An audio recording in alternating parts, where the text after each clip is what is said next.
नमस्कार दोस्तों, wealth sky के एक और नए इंटरेस्टिंग वीडियो में आप सभी लोगों का स्वागत है। मेरा नाम है सुधीर और बात करेंगे इस वीडियो में हम निफ्टी एंड बैंक निफ्टी के बारे में। दोनों के चार्ट को समझने की कोशिश करेंगे, अंडरस्टैंड करेंगे कल का जो ट्रेडिंग सेशन होगा मंडे का, वो हमारे लिए कैसा रह सकता है और एक और गैप अप हो सकता है यहाँ पे कल के ट्रेडिंग सेशन में।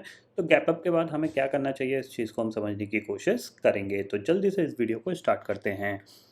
वीडियो स्टार्ट करने से पहले सबसे पहले बात कर लेते हैं हम ग्लोबल मार्केट की।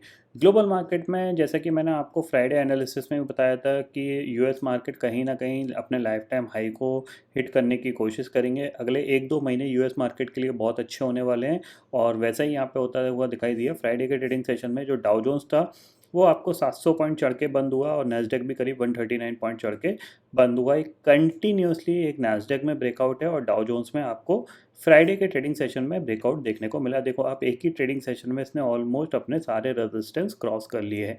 अगर हम देखें कि पिछले 1-2 महीने में कैसा परफॉर्मेंस रहा है ग्लोबल मार्केट में और हमारे मार्केट में, तो अगर हम हिस्टोरिकल डाटा देखते हैं यहाँ पे तो आपको देखने को मिलेगा मंथली में। अगर आप देखोगे तो मई मंथ में करीब डाउ जोन्स जो तो 3.5% गिरा।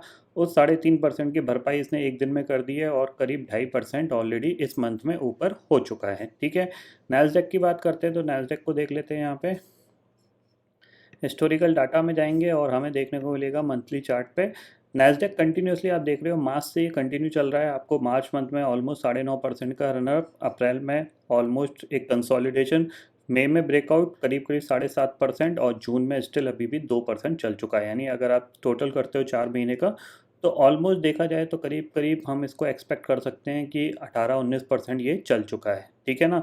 और अगर हम जनवरी मंथ से देखते हैं तो जनवरी मंथ से अगर हम देखें तो ऑलमोस्ट 28-29% ये चल चुका है, जो कि काफ़ी बेस्ट है।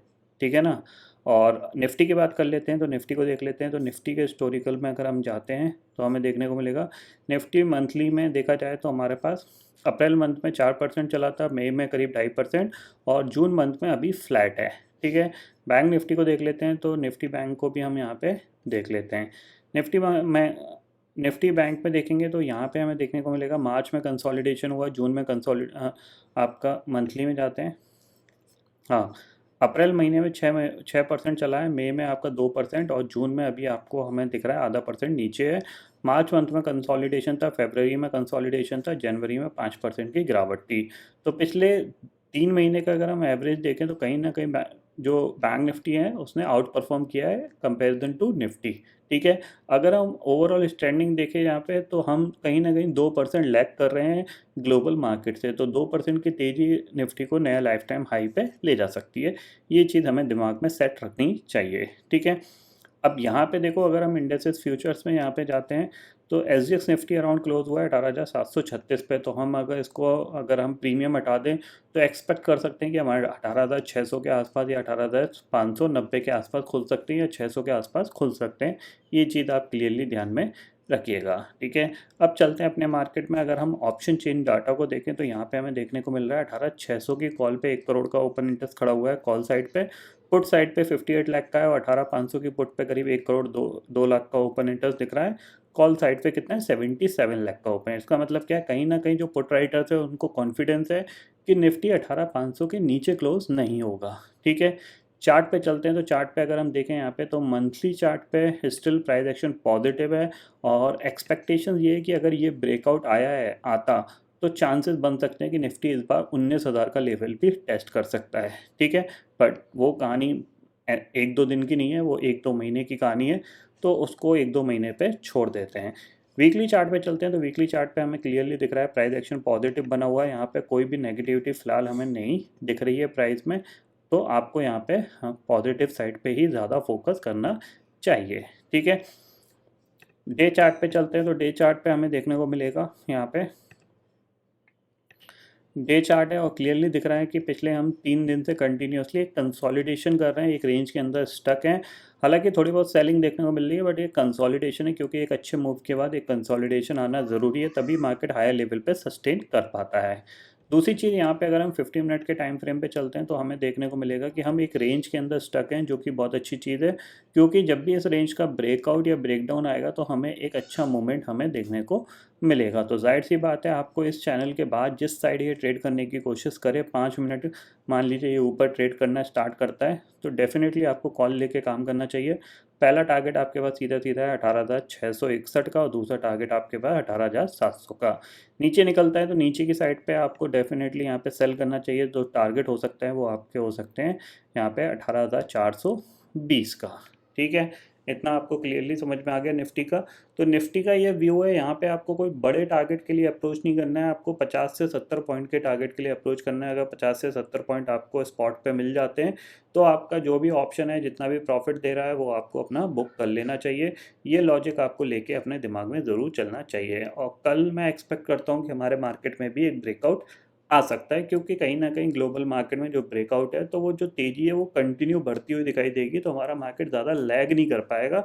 तो कहीं ना कहीं आपको थोड़ा सा कल या परसों के ट्रेडिंग सेशन में एक ब्रेकआउट देखने को मिल सकता है। ये चीज़ आप ध्यान में ज़रूर रखिएगा।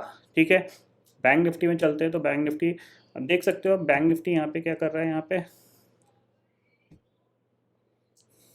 ठीक है, बैंक निफ्टी अगर देखोगे तो हमने यहाँ पे क्या किया, एक यहाँ पे देख सकते हो आप, यहाँ से हमने एक तेज़ी दिखाई, एक लाइफ टाइम हाई नया हिट किया, उसके बाद हमने एक रिट्रेसमेंट दिखाया है और अब ये एक इनसाइड कैंडल में अटका हुआ है। ठीक है, दिख रहा है आपको क्लियरली एक इनसाइड कैंडल है। तो इनसाइड कैंडल के ब्रेकआउट या ब्रेकडाउन पे इजीली ये 300 से 400 पॉइंट का मूवमेंट दे सकता है, तो इस पर आपको ज़रूर गौर करना चाहिए। ठीक है, वीकली चार्ट पे अगर आप देखोगे तो जाहिर सी बात है हमने कंटिन्यूसली यहाँ पे एक अच्छा मूवमेंट दिखाया है, तो जाहिर सी बात है थोड़ा सा कंसोलिडेशन ज़रूरी है। तो वीकली चार्ट पे हम देखा जाए तो वीक के लोअर हैंड पे क्लोज हुए हैं कहीं ना कहीं, तो थोड़ा सा यहाँ पे हो सकता है कि थोड़ा सा रिट्रेसमेंट देखने को मिल सकता है। जहाँ निफ्टी पॉजिटिव की साइड है तो बैंक निफ्टी आपको थोड़ा सा कंसोलिडेशन और दिखा सकता है, ये चीज़ ध्यान में रखिएगा। और निफ्टी को ऊपर जाना है तो कहीं ना कहीं आईटी को पार्टिसिपेट करना स्टार्ट करना पड़ेगा, क्योंकि आईटी का रोल बैंक निफ्टी से कोई लेना देना नहीं है। आईटी या रिलायंस को परफॉर्म करना पड़ेगा, इसके अलावा किसी को परफॉर्म करना है निफ्टी को ले जाने के लिए तो कोई और स्टॉक फिलहाल दिख नहीं रहे हैं। ठीक है, तो कहीं ना कहीं आपको आईटी या फिर आपको रिलायंस के अंदर बाइंग आती हुई दिखाई दे सकती है अगर निफ्टी को ऊपर जाना है। ठीक है, 15 मिनट टाइम फ्रेम में चलते हैं। तो 15 मिनट टाइम फ्रेम में हमारा वही सेम लॉजिक है, एक इनसाइड कैंडल है, तो एक इनसाइड कैंडल के हिसाब से अगर आप थोड़ा सा अंदाज़ा लगाओगे तो ये वो चैनल है, जाहिर सी बात है। तो इस चैनल के ब्रेकआउट या ब्रेकडाउन पे आपको ट्रेड करना चाहिए। ठीक है, अगर ब्रेकडाउन होता है, मान लीजिए 43,750 के नीचे जाता है, ब्रेकडाउन होता है, तो फिर आपको जो टारगेट देखने को मिल सकता है वो आपको 43,500 और फिर आपको 43,400 का देखने को मिल सकता है। इसके नीचे जाएगा थोड़ी सी गुंजाइश कम है, क्योंकि ग्लोबल सेंटीमेंट पॉजिटिव है। और जब भी आप शॉर्ट करो तो स्टॉप लॉस लगा के करिएगा, क्योंकि हो सकता है वही शॉर्ट जहाँ पे आप करो वहीं से मार्केट रिकवर हो जाए, तो आप ट्रैप भी हो सकते हो। तो ये पॉइंट आपको ध्यान में रखना चाहिए। ठीक है, ऊपर की साइड अगर ब्रेकआउट के तौर पे देखा जाए तो 44,250 ही हमारा ब्रेकआउट लेवल है। इसके ऊपर निकलता है तो हम ब्रेकआउट एक्सपेक्ट करेंगे। टारगेट हमारे पास है 44,500, 500 के ऊपर निकला तो फिर 44,750 हमारे पास टारगेट है। ये इन पे आपको फोकस रखना चाहिए। तो फिलहाल जो कंडीशन दिख रही है वो हमें एक रेंज में मार्केट दिख रहा है, उस रेंज के ब्रेकआउट या ब्रेकडाउन पे हम ट्रेड करेंगे।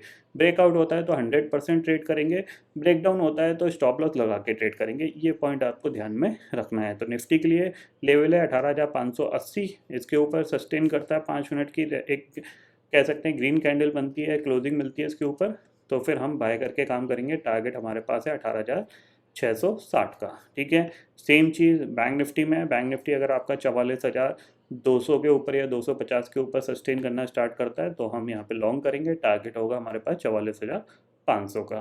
तो ये आपको लेवल्स क्लियरली यहाँ पे समझ में आ गए होंगे। ग्लोबल मार्केट के बारे में मैंने आपको क्लियरली बता दिया है। तो ये पूरी एनालिसिस आपके कल से जो वीक स्टार्ट हो रहा है उसमें आपके काम आएगी। ठीक है, तो आई होप दोस्तों ये पर्टिकुलर डाटा आपको समझ में आ गया होगा। दोस्तों फिलहाल इस वीडियो में इतना ही है। आई होप ये वीडियो आपको पसंद आएगा। वीडियो पसंद आता है तो लाइक और शेयर जरूर करिएगा और चैनल को जो सब्सक्राइब कर लीजिए, क्योंकि मैं सुधीर लेके आता रहूँगा हर दिन आपके लिए नए नए वीडियो। इसी के साथ शुक्रिया दोस्तों, जय हिंद।